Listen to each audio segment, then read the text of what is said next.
Hi, I'm Dave, founder of Halloween You're On, and I'm here to talk about the latest Shudder original movie, The Devil's Bath. No, not a movie about Satan visiting a bathhouse or a sauna. I was very disappointed. No. This is an 18th century period piece set in Austria. It is in German with subtitles. I know there's like a portion of the population out there that doesn't like reading subtitles. You should. There's just, like Bong Joon-ho said, when he won for Parasite. 그 자막, 서브타이틀의 장벽도 아니죠. 한 1인치 정도 되는 그 장벽을 뛰어넘으면 여러분들이 훨씬 더 많은 영화를 즐길 수 있습니다. Once you overcome the 1-inch tall barrier of subtitles, you will be introduced to so many more amazing films. I'll get off that soapbox. So, The Devil's Bath. I'll be honest. Shudder originals can be very hit or miss. And at times, they can even be hit or miss as to whether or not you would even consider them to be horror movies. And I feel like that's where Devil's Bath kind of fits in. It is definitely more of a slow burn historical drama. I've seen a lot of people compare it to The Witch. I get the comparison, but it's an even slower burn than The Witch, and it doesn't have like the insane payoff that does. It kind of stays in its lane the whole time.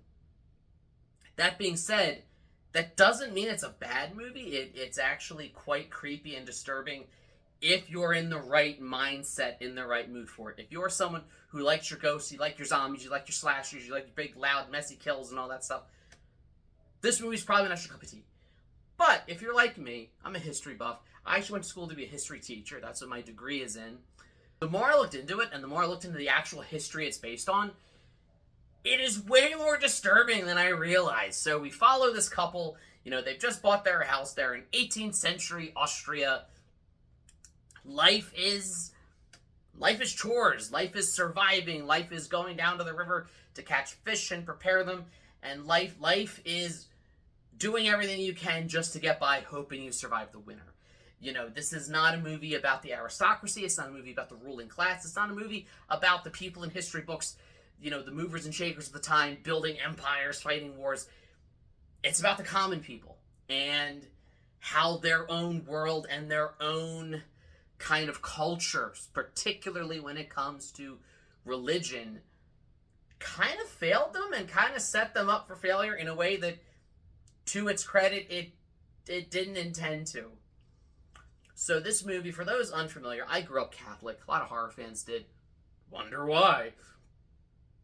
There's this idea in the Catholic doctrine that taking one's own life is the worst thing you can do because you die with a mortal sin, you're unable to confess, so it's just automatic straight to hell, no ifs, ands, or buts, without question.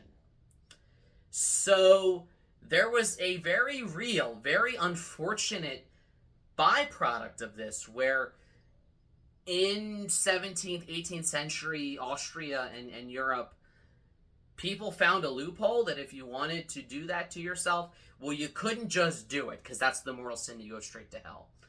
So they would find a child. Yes, we're going there. A child, still under what was known as the age of accountability. So young enough, like baby, toddler, very young.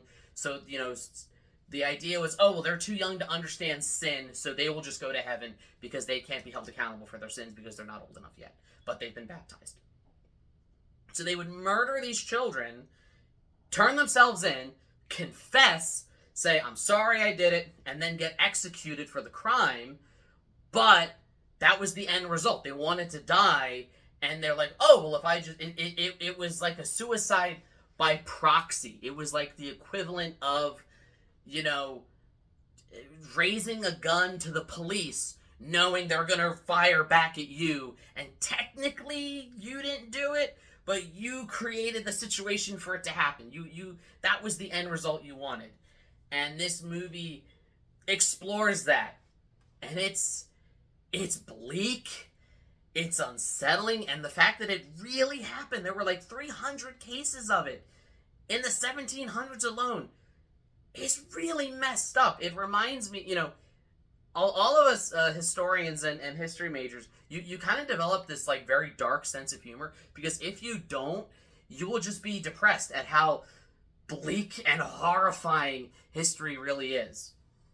So it explores those ideas. It shows us how, you know, people with mental illnesses, people who just didn't fit the norm, were rejected, were like they weren't understood. You know, it was like the wife in the movie, her name was Agnes. She's actually named after one of the real life people who did this in the 1700s. You know, she is like punished, and she's seen as like a defective for not wanting the life of, well, this is just our life, this is what you do, like why aren't you being a better wife, why don't you want children, you have to want children, you know, the Bible says you have to, why don't you? It reminds us how horrible the past can be. But again, if you're not in the mood for that, if you're looking for a more straightforward horror movie, I can understand you wanting to skip this one, not really being into it. But if you're a history buff like me, if you're more interested in the kind of philosophical angle of that, and if you're interested in some really disturbing history, it's worth a watch. I mean, it's not one of my favorite Shudder originals. I'm glad I watched it. I probably won't ever watch it again now that I've seen it. It's not one that immediately screams, you know, rewatchability.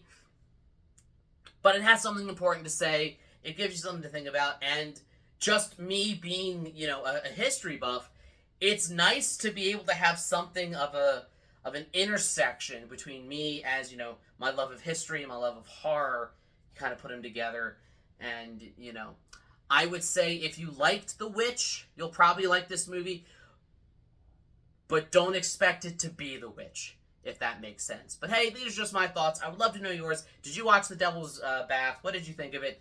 Let me know in the comments. Like, share, subscribe, all the YouTube stuff.